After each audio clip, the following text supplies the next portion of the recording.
نحمده ونصلي ونسلم على رسوله الكريم أما بعد فأعوذ بالله من الشيطان الرجيم بسم الله الرحمن الرحيم إن الذين آمنوا وعملوا الصالحات سيجعل لهم الرحمن ودا فإنما يسرناه بلسانك لتبشر به المتقين وتنذر به قوما لدا وكم أهلكنا قبلهم من قرن هل تحس منهم من أحد أو تسمع لهم ركزا صدق الله مولانا العظيم اللهم صل على سيدنا محمد وعلى آل سيدنا محمد وبارك وسلم۔ سورۃ مریم کی آیت نمبر 96، 97 اور 98۔ ان آیات میں ان اہل ایمان کے لیے جو دنیاوی زندگی میں ایمان کے ساتھ ساتھ اعمال صالحہ کا بھی اہتمام کرتے ہیں، اعزاز و اکرام کے طور پر ایک دنیاوی بشارت ہے، اور اہل ایمان کی فضیلت اور مرتبے اور ان کے اچھے انجام کو بیان فرمایا گیا ہے۔ سب سے پہلے کفر و شرک سے دامن بچا کر ایمان اور اعمال صالح پر کاربند رہنے والے اہل ایمان کے حق میں دنیاوی اسباب کی غیر موجودگی میں بھی دنیاوی خوشخبری کا بیان ہے۔ ارشاد فرمایا ان الذین آمنوا، بے شک وہ لوگ جو ایمان لائے۔ یہاں اس سے وہ لوگ مراد ہیں جو عقائد میں شریعت کی تعلیمات کے مطابق تمام ضروریات دین پر ایمان رکھتے ہیں، یعنی توحید، رسالت، فرشتے، آسمانی کتابوں، آخرت، اچھی بری تقدیر وغیرہ سے زبان سے ان سب چیزوں کا اقرار کرتے ہیں اور دل سے تصدیق بھی کرتے ہیں۔ اللہ تبارک و تعالیٰ پر ایمان لانے میں یہ بات بھی شامل ہے کہ وہ وحدہ لا شریک ہے، نہ تو اللہ رب العزت کی ذات میں کوئی شریک ہے اور نہ اس کی عبادت میں اور نہ اس کی صفات میں کوئی دوسرا شریک ہے۔ اگر کوئی شخص اللہ تعالیٰ کے علاوہ کسی دوسری ہستی کو بھی اللہ کا ہم پلہ سمجھے یا اللہ کی صفات اور عبادت میں کسی کو شریک سمجھے تو پھر وہ ایمان سے خالی ہو جاتا ہے، اس لیے کہ اس نے ایمان کی اولین شرط کو ہی پورا نہیں کیا۔ ایمان کا دوسرا رکن رسالت پر ایمان لانا ہے کہ اللہ رب العزت نے انسانوں کی ہدایت اور رہنمائی کے لیے حضرت آدم علیہ السلام سے لے کر جناب نبی اکرم صلی اللہ علیہ وسلم تک جو کہ خاتم النبیین ہیں، بہت سے نبی اور رسول بھیجے۔ اللہ تبارک و تعالی انبیاء علیہ السلام کو معصوم بناتے ہیں، ان سے کوئی غلطی، کوئی گناہ سرزد نہیں ہونے دیتے، اور ان پر وحی کا نازل ہونا یہ ان کا بہت بڑا اعزاز ہے۔ تو ان تمام انبیاء علیہ السلام پر ایمان لانا اور یہ عقیدہ رکھنا کہ حضور اکرم صلی اللہ علیہ وسلم کی تشریف لانے پر نبوت کا دروازہ ہمیشہ کے لیے بند ہو چکا ہے، آپ کے بعد کوئی نبی پیدا نہیں ہوگا۔ تیسرے نمبر پر ملائکہ اللہ رب العزت کی معصوم مخلوق ہے۔ اللہ تبارک و تعالی اور مخلوق کے درمیان ملائکہ یعنی فرشتے رابطے کا کام دیتے ہیں۔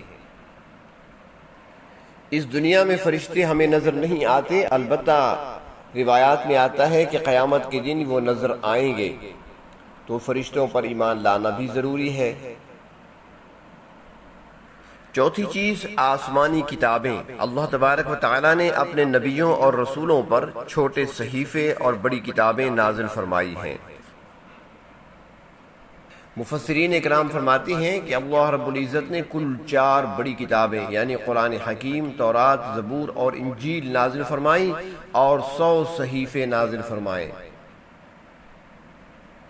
اور قرآن حکیم میں بھی حضرت ابراہیم علیہ السلام، حضرت موسیٰ علیہ السلام، سلیمان علیہ السلام اور حضرت ادریس علیہ السلام کے صحیفوں کا ذکر بھی ملتا ہے۔ تو اللہ رب العزت نے ابتدا سے لے کر نبی کریم صلی اللہ علیہ وسلم تک جتنی بھی کتابیں اور صحیفے نازل فرمائے ہیں، سب پر ایمان لانا ضروری ہے کہ وہ برحق ہیں اور اللہ نے انہیں انسانوں کی ہدایت کے لیے ہی نازل فرمایا ہے۔ قرآن پاک کے علاوہ باقی کتابوں اور صحیفوں پر اجمالی ایمان لانا کافی ہے، جبکہ قرآن پاک کے ہر لفظ اور ہر کلمے کو ماننا ضروری ہے۔ ان میں سے کسی ایک لفظ یا کسی ایک حکم کا انکار کرنے سے ایمان سلب ہو جائے گا۔ اس کے بعد قیامت کے دن پر ایمان لانا بھی ارکان ایمان میں سے ہے۔ جب ہم قیامت کا ذکر کرتے ہیں تو اس میں بہت سی چیزیں آ جاتی ہیں، مرنے کے بعد دوبارہ زندہ ہونا، پل صراط پر سے گزرنا، حساب کتاب کی منزل، میزان کا قائم ہونا، اور حدیث شریف میں بھی آتا ہے کہ ہر انسان کو محاسبے کے عمل سے گزرنا ہوگا اور اس کو نیکی اور بدی کا پھل ملے گا۔ جزا اور سزا کی جگہیں جنت اور دوزخ وہ بھی برحق ہیں۔ اسی طرح قبر کا عذاب یہ بھی برحق ہے، جو گناہگاروں کو عذاب ملتا ہے قبر میں۔ تو ان تمام چیزوں پر ایمان لانا ضروری ہے۔ تو قرآن و سنت سے یقینی طور پر جو چیزیں ثابت ہیں ان پر ایمان لانا ضروری ہے۔ توحید، رسالت، ملائکہ، آسمانی کتابیں، قیامت کا دن، تمام فرائض اور شریعت پر ایمان لانا ضروری ہے۔ اور ایمان زبان سے اقرار اور دل سے تصدیق کرنے کا نام ہے۔ صرف جان لینا کافی نہیں ہے کہ میں جانتا ہوں، یہ بات کافی نہیں ہے۔ اسی طرح بہت سے لوگ ہیں دنیا میں جو سب کچھ جانتے ہیں، لیکن جاننے کے باوجود نہ اقرار زبان سے کرتے ہیں نہ دل سے تصدیق کرتے ہیں، تو ان کو ایمان والا نہیں کہا جا سکتا۔ یہودی بھی حضور اکرم صلی اللہ علیہ وسلم کو نشانیوں سے پہچانتے ہیں اور پہچانتے تھے۔ قرآن حکیم میں بھی اس کا ذکر موجود ہے۔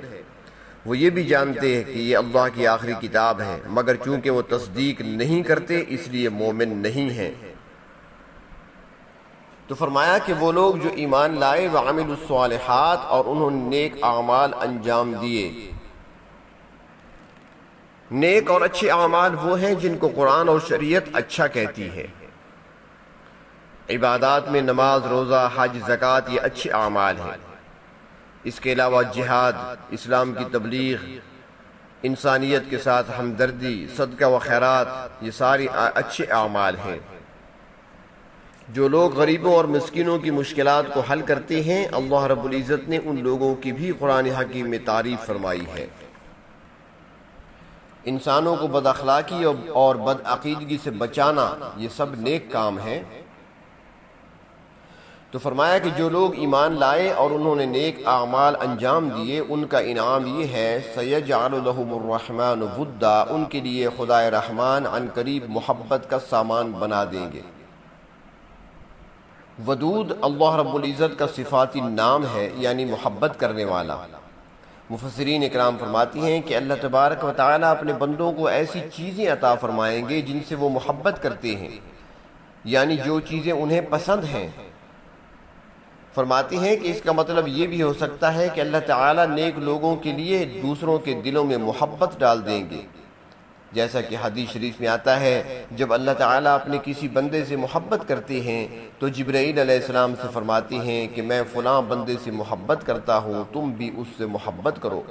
چنانچہ جبرائیل علیہ السلام بھی اس شخص سے محبت کرنے لگتے ہیں، پھر وہ دوسرے فرشتوں کے سامنے اعلان کرتے ہیں تو وہ بھی ایسے شخص سے محبت کرنے لگتے ہیں، پھر وہی جذبہ زمین پر آتا ہے تو زمین پر موجود تمام باصلاحیت لوگ بھی ایسے شخص سے محبت کرنے لگتے ہیں۔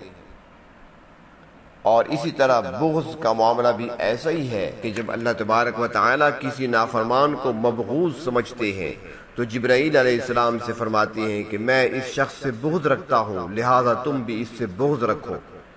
اور پھر یہی بات فرشتوں سے ہوتی ہوئی زمین پہ آتی ہے اور تمام باصلاحیت لوگ بھی ایسے نافرمان سے بغض رکھتے ہیں۔ اور یہی وہ محبت تھی جو اللہ رب العزت نے صحابہ کرام کے لیے لوگوں کے دلوں میں ڈال دی تھی۔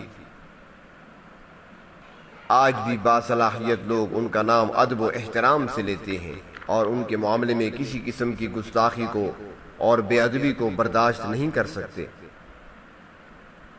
صحابہ کرام جب کسی علاقے میں جا کر ٹھہر جاتے تھے اور پھر جب وہاں کچھ قیام کرنے کے بعد وہاں سے جانے لگتے تو وہاں کے لوگ روتے تھے کہ ایسے اچھے لوگ ہم سے جدا ہو رہے ہیں، تو اللہ رب العزت ان کے دل میں صحابہ کرام کی محبت ڈال دیتے تھے۔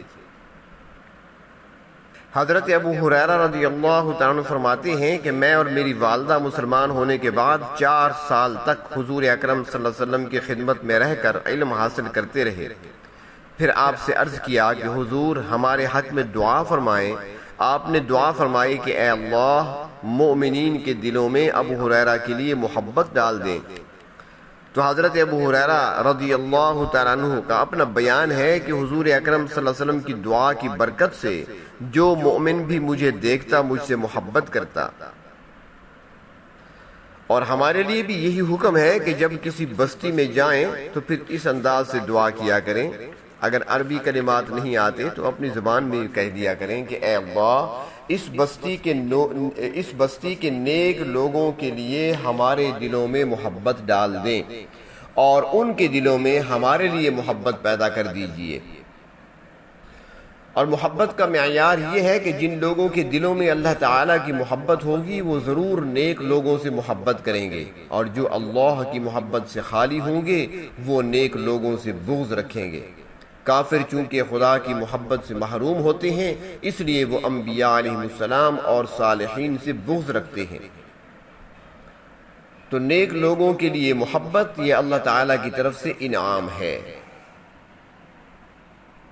جب بندہ اللہ تعالیٰ سے محبت اور تعلق کا رشتہ قائم کرتے ہوئے زندگی کے تمام شعبوں میں نبی اکرم صلی اللہ علیہ وسلم کے طریقوں کے مطابق اپنے آپ کو احکام الہیہ کا تابع بنا لیتا ہے تو پھر گویا کہ وہ اللہ کا ہو جاتا ہے، اور ایسے بندے کو اللہ تعالیٰ نہ صرف اپنا بنا لیتے ہیں بلکہ وہ خود بھی اس کے بن جاتے ہیں، جیسا کہ فرمایا گیا ہے من کان للہ کان اللہ لہ، جو اللہ تعالیٰ کا بن جاتا ہے اللہ تعالیٰ بھی اسے مایوس نہیں فرماتے۔ ایسے بندے کو اللہ تعالیٰ اپنا دوست بناتے ہوئے اسے ظلمت اور گمراہی کی اندھیریوں سے نکال کر ہدایت کی پر نور شاہراہ پر ڈال دیتے ہیں۔ آگے ارشاد فرمایا فَإِنَّمَا يَسَّرْنَاهُ بِلِسَانِكَ، بے شک ہم نے اس قرآن پاک کو آپ کی زبان پر آسان کر دیا ہے۔ حضور اکرم صلی اللہ علیہ وسلم عرب ہی میں پیدا ہوئے اور آپ کی مادری زبان عربی تھی۔ اللہ رب العزت نے اس زبان کو فوقیت عطا فرمائی ہے۔ ہمارے لیے بھی بڑی اہمیت کی حامل ہے یہ زبان یعنی عربی، کیونکہ اللہ رب العزت نے اپنی آخری کتاب قرآن حکیم اور اپنے آخری پیغمبر کی مادری زبان عربی میں نازل فرمایا ہے اپنی کتاب کو۔ اور حضور اکرم صلی اللہ علیہ وسلم کا ارشاد مبارک ہے کہ عربوں سے محبت کیا کرو کیونکہ میں بھی رسول عربی ہوں، قرآن پاک بھی عربی زبان میں ہے۔ اور فرمایا کہ قرآن پاک کو عربی زبان میں آسان کرنے کا مقصد یہ ہے لِتُبَشِّرَ بِهِ الْمُتَّقِينَ، تاکہ آپ اس کے ذریعے متقین کو بشارت سنا دیں، خوشخبری سنا دیں، وَتُنذِرَ بِهِ قَوْمًا لُدًّا، اور آپ اس کے ذریعے جھگڑالو قوم کو ڈرا دیں۔ حضور اکرم صلی اللہ علیہ وسلم کے اولین مخاطبین عرب کے کفار و مشرکین تھے جو سخت جھگڑالو قسم کے لوگ تھے، اور جھگڑالو قوم میں یہود اور عیسائی بھی داخل ہیں۔ فرمایا کہ یہ لوگ کس خیال میں پڑے ہوئے ہیں، جب اللہ تعالیٰ کی گرفت آتی ہے تو پھر نافرمان بچ نہیں سکتے۔ ذرا پرانی تاریخ اٹھا کر دیکھ لیں، وَكَمْ أَهْلَكْنَا قَبْلَهُمْ مِنْ قَرْنٍ، ان سے پہلے ہم نے کتنی ہی قوموں کو ہلاک کر دیا۔ یہ لوگ کفر و شرک میں پڑے ہوئے تھے اور غرور و تکبر میں مبتلا تھے، لہٰذا ہماری گرفت اور پکڑ سے بچ نہ سکے اور ہلاک ہوئے۔ هل تحس منهم من احد، کیا تم ان میں سے کسی ایک کو بھی محسوس کرتے ہو؟ ان کے صرف کھنڈرات باقی ہیں یا تاریخ میں ان کا نام آتا ہے، ورنہ ان میں سے کوئی ایک شخص بھی باقی نہیں رہا۔ اللہ رب العزت نے سب کو ملیا میٹ کر دیا۔ او تسمع لهم رکزا، یا ان کی کوئی معمولی سی بھنک یا آواز بھی آپ سنتے ہیں؟ ہم نے اس طرح فنا کر دیا ہے کہ ان کی کوئی چیز باقی نہیں رہی۔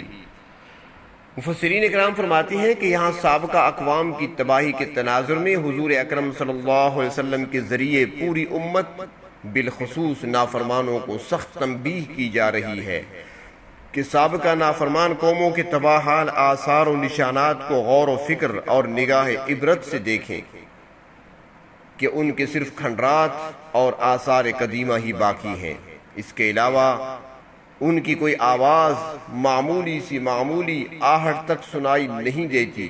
یہ وہ قومیں ہیں جو قوت و طاقت میں بے مثال و بے نظیر تھیں، جب زندہ تھی تو ہر طرف زندگی کی گہمہ گہمی نظر آتی تھی۔ آج ہو کا عالم ہے، خاموشی کا راج ہے، کوئی شور نہیں، کوئی آواز نہیں، ہر طرف سناٹا ہی سناٹا ہے۔ تو جب ایسی شان و شوکت والی زور آور قومیں جو درختوں کے تنوں کو جڑ سے اکھاڑ کر پھینک دیا کرتی تھیں، وہ کفر و شرک، معصیت و نافرمانی کی بنا پر عذاب الہی سے نہ بچ سکیں، تو تمہاری کیا حیثیت ہے؟ اپنے انجام کو سوچ کر ایسا وقت آنے سے پہلے پہلے باز آ جاؤ۔ اللہ رب العزت کے عبادت اور اطاعت کو اختیار کر لو۔ اللہ رب العزت کے فضل و کرم سے اور لطف و عنایت سے سورۃ مریم مکمل ہوئی۔ اللہ رب العزت اپنی بارگاہ میں قبول فرمائے اور ہمارے لیے ذخیرہ آخرت اور ذریعہ نجات بنائے۔ وآخر دعوانا ان الحمد للہ رب العالمین۔